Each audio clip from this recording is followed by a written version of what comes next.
नमस्कार, सत श्री अकाल, आदाब, हेलो, हाय, कीम छो, सभी को राधे राधे, राम राम। कैसे हो गाइज? अगर देखा जाए तो CILMT का जो एग्जाम डेट है वो भी अब एक्सटेंड होने वाली है। ये आपको पता चल गया होगा। क्यों पता चला होगा? तो गाइज आप सभी लोगों को बता दूं कि यहाँ पर जो इसकी लास्ट डेट थी, लास्ट फॉर्म फिलिंग डेट थी, वो क्या थी बेटा? वो थी आपकी 11 जून, राइट? मतलब जो डेट आप लोगों की थी, लास्ट डेट, वो थी 11 जून। और अब जो न्यू लास्ट डेट आई है ना, न्यू लास्ट डेट जो इन्होंने अपडेट करी है, वो क्या करा है? वो करा है आप लोगों का 21 जून। मतलब अगर देखा जाए तो 10 डेज जो है वो एक्सटेंड हो चुके हैं।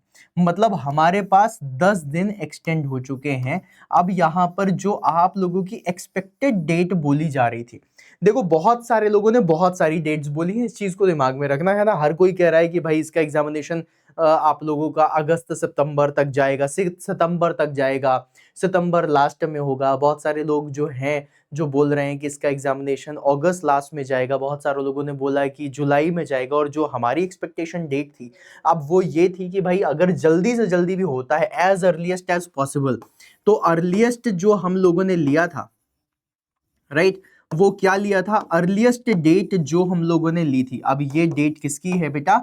एग्जाम की। वो हम लोगों ने ली थी आप लोगों का, या तो हो सकता है जुलाई एंड, राइट, जुलाई एंड बोली थी, या फिर आप लोगों की क्या थी? अगस्त स्टार्ट, राइट। यही डेट हम लोगों ने पहले प्रिडिक्ट करी, प्रिडिक्ट भी नहीं बोलूंगा, एक्सपेक्ट करी कि भाई ये डेट होनी चाहिए थी, दिस वाज द थिंग, है ना।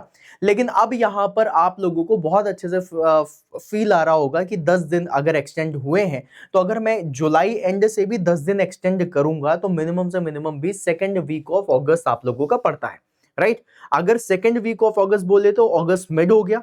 और उसमें भी अगर मैं अगस्त स्टार्ट देख रहा हूं, तो अगस्त स्टार्ट में अगर मैं 10 दिन करता हूं तो थर्ड वीक जा रहा है, तो मतलब अगस्त एंड हो गया। तो अब जो न्यू एक्सपेक्टेड डेट होने वाली है, अर्लीस्ट की बात कर रहा हूं, मतलब आप लोग इस तरीके से समझना कि हम लोग जो हमारे बैचेस वगैरह चल रहे हैं, जितनी भी चीजें चल रही हैं, वो सारी चीजें हम लोग फिनिश कर देंगे आप लोगों का जुलाई एंड में। अब जुलाई एंड कहने का मतलब क्या है कि आप लोगों का पूरा सिलेबस जो है वो जुलाई एंड में फिनिश हो जाएगा। तो अब यहां पर न्यू एक्सपेक्टेड डेट जो हो सकती है वो हो सकती है अगस्त मिड की, ठीक है, और अगस्त लास्ट, ठीक है। मतलब अगस्त का सेकेंड वीक या फिर अगस्त का लास्ट, मतलब थर्ड वीक हो सकता है, ठीक है। ये एक्सपेक्टेड है। अब एक्सपेक्टेड कहने का मतलब क्या है कि हम लोग इतना टारगेट लेकर के चलेंगे। अब वो स्टूडेंट्स जिन्होंने हमारे साथ 15 मई से क्लासेस शुरू कर दी थी, उन सभी लोगों के लिए आप लोगों की जो एंड डेट होने वाली आपके बैचेस की, वो होगी जुलाई एंड। देखो गाइस, जितने भी लोग पहले जुड़ते हैं उन सभी के लिए ये फायदा है कि वो जल्दी से जल्दी अपने सिलेबस को कंप्लीट करके रिवीजन में लग सकते हैं। लेकिन इसका मतलब ये नहीं है कि जो बाकी हमारे स्टूडेंट्स हैं वो सारे लोग ये सोचेंगे भाई हम लेट हो गए। अभी देखो, लेट होने वाली बात थी तब तक जब तक ये 10 दिन की बात नहीं आई थी। अब ये 10 डेज आया है ना, तो 110% दिस इज द श्योरिटी कि भाई अब आपका एग्जामिनेशन भी 10 दिन तो डिले होगा ही होगा, है ना। अब अगर 10 दिन भी डिले हो रहा है तो अगस्त मिड तक जाएगा, तो मतलब जितने भी स्टूडेंट्स हैं जिन्होंने अभी तक अपनी तैयारी नहीं करी है, वो अपनी तैयारी स्टार्ट कर सकते हैं। तो अगर अभी तक भी तुमने थोड़ा सा सोचा या फिर लग रहा है कि मैं ऑफिस गोइंग हूं और नहीं कर सकता, तो आप लोगों को ये चीज करनी चाहिए, प्रिपरेशन में लग जाओ भाई। सबसे पहली चीज है, CIL के लिए जो बोला जा रहा है, कोई सेक्शनल कट ऑफ नहीं है, कोई नेगेटिव मार्किंग नहीं है। मतलब आपको जो SSC जेई और RRB जेई ये सब है, इनसे ज्यादा सैलरी भी मिल रही है। तो जो कहते हैं CIL के लिए कि भाई प्राइवेट नौकरी जैसी सैलरी मिलेगी और सरकारी नौकरी जैसी जॉब गारंटी मिलेगी, महारत्ना कंपनी है, तो अपनी प्रिपरेशन को शुरू कर दीजिए। जितने भी स्टूडेंट्स हैं जिन्होंने अभी तक तैयारी करना शुरू नहीं कर रहा है, वो अपनी स्टार्ट कर दें प्रिपरेशन आज से ही, राइट, फ्रॉम टुडे ओनली। अब आप लोगों ने, चलिए मान लिया कि चलो सर आपने बोला, हमने प्रिपरेशन अगर लेट भी हो गए थे, नहीं करना शुरू करा था, तो अब करना शुरू कर देते हैं।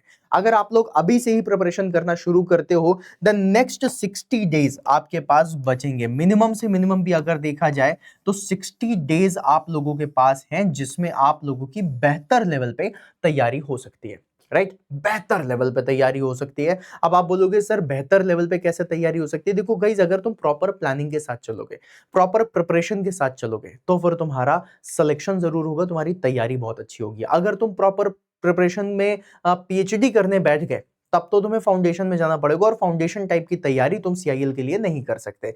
मतलब अगर तुम लोगों को पता हो तो एक चीज जो हमारे इंजीनियरिंग एग्जाम्स के लिए होती है, that 80% of the question come from the 20% of the syllabus, right. मतलब आप लोगों के 80% की जो तैयारी है वो सिर्फ और सिर्फ 20% सिलेबस से हो सकती है, लेकिन वो 20% सिलेबस क्या होगा इसके बारे में आप सभी लोगों को पता होना चाहिए। अगर नहीं पता है तभी तुम्हें तुम्हारे मेंटोर की जरूरत पड़ती है, तभी तुम उस तरीके से तैयारी करते हो। अब अगर तुम्हारे पास 60 डेज है, इन 60 डेज में तुम्हें 45 डेज जो लगाने हैं वो तुम्हारे इस 80% के लिए लगाने हैं, ताकि तुम लोगों का 80% सही हो सके। अब इस चीज को कैसे समझोगे, इस चीज को ऐसे समझना, किसी भी एग्जामिनेशन को क्लियर करने के लिए 70 से 75% मार्क्स अगर आपके आ रहे हैं, आउट ऑफ 100% 75% अगर आप लोग मार्क्स लेकर के आ रहे हो तो आप लोग बहुत अच्छे लेवल पे तैयारी कर सकते हो। अब यहां पर एक बात ये वाली हो रही है कि जो सीआईएल एमटी का एग्जामिनेशन है इसका टारगेट ही मिनिमम आपको रखना पड़ेगा 80 टू 85%, राइट। 80 टू 85% का आपका टारगेट होना चाहिए एग्जाम में मार्क्स लाने का, तब जाकर के आप इसमें सिलेक्शन ले सकते हो। फॉर एग्जांपल अगर मैं तुम लोगों से बोलूं कि आप लोगों का 200 नंबर का पेपर है, तो 200 नंबर के पेपर में मिनिमम आप लोगों का टारगेट 170 प्लस मार्क्स का होना चाहिए, राइट। 170 प्लस मार्क्स कहने का मतलब क्या हो गया बेटा, ये हो गया 85%। अब अगर मैं तुमसे बोलता हूं कि 20% ऑफ द सिलेबस से 80% क्वेश्चन आ रहे हैं, दिस इज एब्सोल्युटली ट्रू। तुमने देखा भी होगा तुम्हारे एग्जामिनेशन में कि ऐसा आ रहा है। अभी बहुत सारे स्टूडेंट्स ये भी बोलेंगे कि सर अब देखा जाए तो सारे के सारे सब्जेक्ट से क्वेश्चन आ रहे हैं। एब्सोल्युटली आ रहे हैं, मैं कहां मना कर रहा हूं कि नहीं आ रहे हैं, बिल्कुल आ रहे हैं।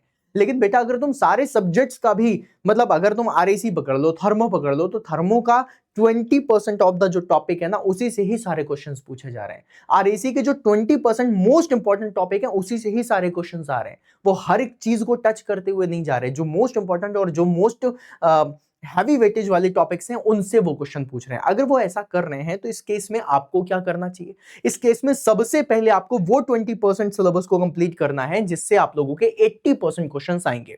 इसको कंप्लीट करने के लिए आप लोग अपना टारगेट बना सकते हो 45 डेज का। 45 डेज में क्या बेटा तुम 20 से 25% जो आपके सिलेबस का मोस्ट इंपॉर्टेंट चीज है वो नहीं पढ़ सकते? बिल्कुल पढ़ सकते हो। अगर कोई कहता है नहीं पढ़ सकते तो भाई गलत है, पढ़ सकते हो। तुम लोगों ने गाइस अपनी क्षमताओं को समझो, तुम लोगों ने अपनी इंजीनियरिंग में ना एक एक रात में एक एक सब्जेक्ट निपटाया है और अच्छे मार्क्स लेकर के आए हो, तो तुम एक रात में वो पढ़ के जाते थे जो एग्जामिनेशन में आने वाला है, पूरी एनालिटिक्स लगाते थे। जो क्वेश्चन बैंक नहीं आती थी कि ये वाला क्वेश्चन आप लोगों से 1.5 साल पहले पूछा गया था, 3 सेमेस्टर हो गए, अब ये वाले क्वेश्चन आने की संभावना है, अब ये वाला क्वेश्चन नहीं ये वाला तो जरूर आएगा। और जब तुम इस तरीके से परम्यूटेशन एंड कॉम्बिनेशन लगाते थे, उसके बाद जब तुम तैयारी करते थे, एक एक रात में तुमने पेपर निकाले बेटा। तो यहाँ पे तो 45 दिन है, 45 दिन 45 रातें तुम बढ़िया लेवल पे तैयारी कर सकते हो। 45 दिन मैं क्यों बोल रहा हूं, मैंने यहाँ पे 60 दिन लिखा है और मैं 45 बोल रहा हूं, रिवीजन भी तो करेगा मेरे लाल। अगर वो स्टूडेंट जिसने 15 मई से क्लास शुरू करी थी वो तो जुलाई एंड में कंप्लीट कर देगा, उसके लिए रिवीजन के लिए पूरा पूरा महीने का टाइम बचेगा। जब तक एग्जाम नहीं हो रहा है तब तक का टाइम है। लेकिन अगर तुम आज तैयारी करना शुरू कर रहे हो तो तुम्हें 45 दिन में अपने सिलेबस को कंप्लीट करके बाकी 15 दिन तुम्हें रिवीजन करना पड़ेगा। रिवीजन इज द की भाई, इसको छोड़ नहीं सकते। तो तुम्हें इस तरीके से प्रिपरेशन अपनी करनी पड़ेगी, इस तरीके से प्लानिंग करनी पड़ेगी कि सिर्फ 45 दिन 1.5 महीने में तुम्हें सारी चीजें कंप्लीट करनी है, और बाकी बचे आधे महीने में मॉक टेस्ट लगाना है। तुम्हें मॉक टेस्ट तो खैर 1 महीने के बाद से लगाना शुरू कर देना, राइट। जुलाई एंड से, सॉरी जून एंड से लगाना शुरू कर देना मॉक टेस्ट लगाना है, रिवीजन करना है, क्वेश्चन प्रैक्टिस करनी है। 5-5 हजार मिनिमम क्वेश्चन तुम लोगों के पूरे सिलेबस से लग जाने चाहिए, तब जाकर के तुम्हें वो कॉन्फिडेंस आएगा जिससे तुम अपने एग्जाम को निकाल सकते हो, राइट। तो ये सारी चीजें करना शुरू करो। अब तुम्हारे दिमाग में सबसे पहली चीज यही आएगी कि सर अगर मुझे यहां पर 45 दिन में ही है और मुझे यही चीज पढ़नी है, क्रिस्प तरीके से पढ़नी है, तो मैं कैसे पढ़ूं? तो बेटा तुम्हारे लिए यहां पर सिविल इंजीनियरिंग और मैकेनिकल इंजीनियरिंग दोनों आ चुकी है, राइट। ये दोनों बैचेस आप लोगों के शुरू हुए हैं 8 जून से, 8 जून से शुरू हुए हैं। मतलब अभी इसमें ज्यादा से ज्यादा 4-4, 5-5 क्लासेस ही हुई हैं, मतलब 4 दिन का ही अभी इसमें कंटेंट गया हुआ है। तो मतलब this is the fresh batch. अगर तुम सिविल इंजीनियरिंग के हो तो तुम्हारे लिए कार्बन बैच, और जो अगर तुम मैकेनिकल इंजीनियरिंग के हो तो कार्बन बैच इसमें पहले आ चुका था। 8 जून को जो आया है वो कार्बन 2.0 आया है। This is the batch. अब तुम इस बैच में जा सकते हो, बढ़िया लेवल पे अपनी तैयारी कर सकते हो, और मेक श्योर करो कि जो जो तुम्हारी फैकल्टीज जिस जिस लेवल पे पढ़ा रही है that is more than sufficient. एक एक दिन में 5 5 6 क्लासेस हो रही हैं, एक एक क्लासेस कम से कम एक एक सवा सवा घंटे की हैं और अच्छे लेवल पे चीजें कंप्लीट कराई जा रही हैं और जितने भी स्टूडेंट्स ने इनरोल करा है वो सारे के सारे तगड़े लेवल पे लगे हुए हैं। तो अब तुम्हारी बारी है ना। अब फॉर्म भर दिया है तो फॉर्म सिर्फ नाम के लिए तो भरा नहीं है। अब तुमने जब फॉर्म भर दिया है, तुम जब लगे हो तैयारी करने में, तो ये बैच कितने का है? 3,000 रुपए का, 2999 का है बेटा। अब 2999 भी अगर तुम नहीं लगा रहे हो तो कहीं ना कहीं कुछ ना कुछ प्रॉब्लम होगी बाद में, है ना। तो ये बाद के लिए मत रखना कि काश कर लिया होता तो शायद 2 नंबर ज्यादा आ जाते, 5 नंबर ज्यादा आ जाते, या फिर बढ़िया लेवल पे हमने तैयारी कर ली होती। कम से कम इसी बैच में तुम्हें 5-5 हजार क्वेश्चंस मिल जाएंगे। अब इन दोनों बैचेस की खास बात बताऊं, इसमें थ्योरी सेशंस अलग हो रहे हैं, टेक्निकल के नॉन टेक्निकल दोनों हो रहा है। दोनों चीजें इसमें मिलेंगी, टेक्निकल भी मिलेगा, नॉन टेक्निकल भी मिलेगा, थ्योरी भी मिलेगी। थ्योरी सेशंस इसके अलग होते हैं, क्वेश्चन प्रैक्टिस सेशन इसके अलग होते हैं। अब आप बोलोगे कि सर क्वेश्चन प्रैक्टिस सबसे लास्ट में करवाते हैं सभी लोग। नहीं भैया, हमने डे 1 से शुरू कर दिया है। डे 1 से क्वेश्चन प्रैक्टिस भी होगी और साथ में तुम लोगों का थ्योरी सेशंस भी होंगे, और इन्हीं के साथ ही तुम लोगों को इसमें स्टडी नोट्स भी मिलेगी, क्वेश्चन बैंक भी मिलेगा, डीपीपीज भी मिलेंगी। अब क्वेश्चन प्रैक्टिस की जो डीपीपीज है 50-50 क्वेश्चन की है, लगाओ जी भर के क्वेश्चन लगाओ। तुम्हारा जो नॉन टेक्निकल है, रीजनिंग हो गया, एप्टीट्यूड हो गया, इंग्लिश हो गया, करंट अफेयर्स हो गया, जीके जीएस हो गया, ये सब कुछ कवर कराया जाएगा। तुम्हारा टेक्निकल में पूरा का पूरा सिलेबस कंप्लीट कराया जाएगा और उस लेवल पे कराया जाएगा। देखो बेटा, हमेशा गौरव सर भी ये वाली बात बोलते हैं, हमेशा याद रख लेना, एग्जामिनेशन में उसका सिलेक्शन नहीं होता जो सब कुछ पढ़ के जाता है। एग्जामिनेशन में उसका सिलेक्शन होता है जो क्रिस्प पढ़ता है और एग्जाम लेवल पे अपनी सारी चीज अपने दिमाग में लेकर के चलता है। इस बैच में तुम्हें नोट्स बनाने की जरूरत नहीं पड़ेगी, नोट्स हम तुम्हें प्रोवाइड करेंगे, कंटेंट हम तुम्हें प्रोवाइड करेंगे, तुम्हें सब कुछ अपने दिमाग में रखना है। तो तुम्हारे नोट्स बनाने का जो टाइम है वो खत्म हो जाएगा। तो मतलब सोचो, जो तुम 6 महीने 8 महीने में आधा टाइम तो तुम्हारा नोट्स बनने में लगता था, वो तुम्हारा काम खत्म करा दिया, राइट। फिर उसके बाद जो तुम्हें क्वेश्चन प्रैक्टिस करनी है, क्वेश्चन प्रैक्टिस के लिए किताबें ढूंढ रहे होते हो, ये सब ढूंढ रहे होते हो, सब कुछ खत्म। तुम्हें सब कुछ क्वेश्चन प्रैक्टिस के लिए भी पूरा का पूरा कंटेंट तुम्हें इसमें मिल जाएगा। साथ में अगर तुम लोगों ने बहुत अच्छे लेवल पे क्वेश्चन की प्रैक्टिस भी कर ली, रिवीजन भी करना है, रिवीजन भी मिल जाएगा। और सबसे बड़ी चीज पता है इसमें क्या है? इसमें यह है कि तुम अपने मेंटोर के साथ कनेक्टेड हो। तुम अपने मेंटोर के साथ फोन में बात कर सकते हो। नंबर भी मैंने तुम लोगों को दिया हुआ है, दैट इज 8368886452।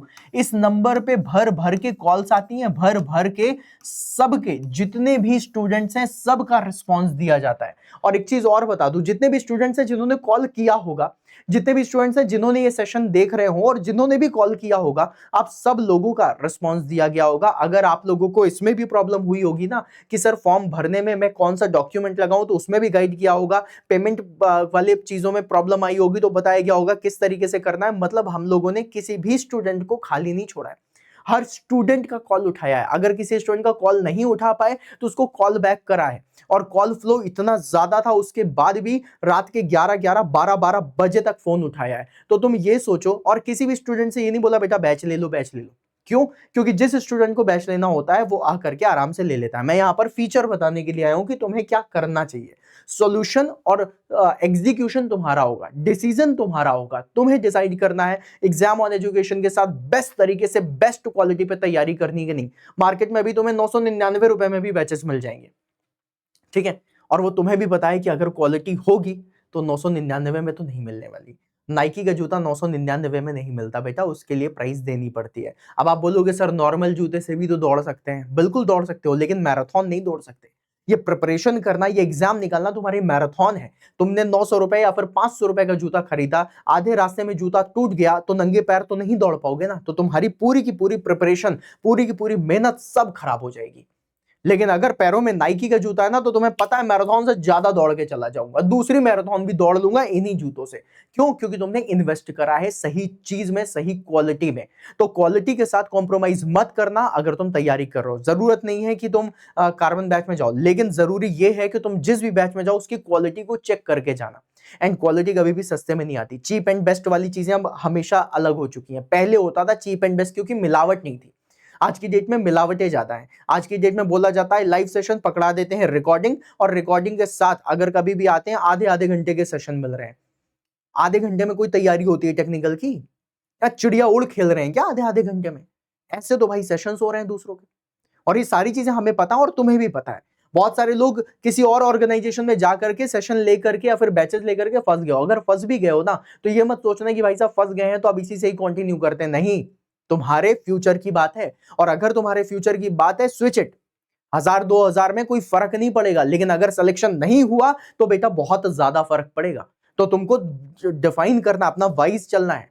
एक रेस्टोरेंट का खाना खराब हो जाता है तो उसी खराब खाने को थोड़ी ना खाते रहोगे। खराब खाना खाने से तबीयत खराब हो गई ना, तो जो तुम 200 रुपए अगले रेस्टोरेंट के लिए बचाना चाहते हो, उससे ज्यादा तुम्हें डॉक्टर को देकर के आना पड़ेगा तबीयत को सही करने के लिए, है ना। तो तबीयत बिगाड़नी नहीं है खराब खाना खा करके। 200 रुपए का खाना खरीदा, खराब निकल गया, कोई बात नहीं, 200 रुपए और लगा दो, अच्छा होगा, 2000 रुपए डॉक्टर को नहीं देने पड़ेंगे। इसी तरीके से अगर तुम किसी बैच में हो और अगर तुम्हें लग रहा है कि भाई यहाँ पे प्रॉब्लमेटिक कंडीशन चल रही है, यहाँ पे मेरी चीजों का ध्यान नहीं रखा जा रहा है, ना ही फैकल्टी से बात हो पा रही है, ना ही मैं कनेक्ट कर पा रहा हूं, तो तुमको कुछ नहीं करना है, तुम्हें तुरंत स्विच कर लेना है। स्विच करो, रेदर देन डिस्कसिंग और रेदर देन सेइंग कि काश यार पहले स्विच कर लिया होता तो अच्छा होता, मैंने जो बैच लिया खराब निकल गया, मेरा ये हो गया, मेरा वो हो गया, ये सारी प्रॉब्लम्स रहेंगी। लेकिन तुम्हें सोचना है कि तुम्हें क्या करना है। और अब अगर लग रहा है कि मेरी बात में दम है तो कार्बन बैच में जाओ, इनरोल करो और तैयारी अपनी शुरू कर दो। And I will make sure कि तुम्हारे किसी भी कॉल का, तुम्हारी किसी भी चीज का कोई भी प्रॉब्लम कंडीशन ना आए। हमारे जितने भी स्टूडेंट्स हैं अगर रात के 11 बजे भी मैसेज करते हैं, विद इन 24 आवर्स उनकी चीजें सॉल्व कर दी जाती है। इतने कॉन्फिडेंस से क्यों बोल पा रहा हूं? क्योंकि मैं खुद लगता हूं उनकी प्रॉब्लम्स को सॉल्व करने के लिए। अलॉन्ग विद दैट एक चीज और बता दूं, ये सारी की सारी चीजें तुम कहां मिलेंगी? एग्जाम ऑन एजुकेशन के एप्लीकेशन पे। तो जाओ जाकर के exam on education application install करो, इंस्टॉल करने के बाद एनरोल करो और तैयारी आज से ही शुरू करो। कल का इंतजार मत करना, आज के आज ही तैयारी करना शुरू कर दो बढ़िया लेवल पे। ये जो तुम्हें एक अपॉर्चुनिटी मिली है ना कि 10 दिन एक्स्ट्रा मिल गए, इन 10 दिनों में तुम भाई साहब गेम चेंज कर सकते हो। बस तुम्हें सही तरीके से सही पत्ता सही टाइम पे फेंकना होगा, है ना। तुम्हें सिखाया जाएगा, तुम्हें हर एक चीज बताई जाएगी, तुम्हारे नोट्स बनाने के टाइम को बचाया जाएगा, तुम्हारी सारी चीजों को टाइम को बचा करके तुम्हें सिर्फ और सिर्फ कंटेंट पे फोकस कराया जाएगा। क्योंकि तुम अपना दिमाग लेकर के एग्जामिनेशन सेंटर पे जाओगे, कोई नोट्स लेकर के नहीं जाओगे, तो तुम्हारा सारा का सारा नॉलेज तुम्हारे दिमाग में होना चाहिए। तुम्हें इस लेवल पे तैयार कराया जाएगा। कैसे एमसीक्यू सॉल्व करना है वो सिखाया जाएगा, किस तरीके से न्यूमेरिकल फेस करना है वो सिखाया जाएगा, क्वेश्चन को टाइम लिमिट के अंदर कैसे सॉल्व करना है वो सिखाया जाएगा, क्या इंपॉर्टेंट कंटेंट है जो तुम्हें पढ़ना है वो बताया जाएगा। वो सारी चीजें तुम्हें मिल जाएंगी कार्बन बैच में, और वो बैच मिलेगा एग्जाम ऑन एजुकेशन के एप्लीकेशन पे। अभी जाओ, इनरोल करो और बढ़िया लेवल पे तैयारी करो। All the best.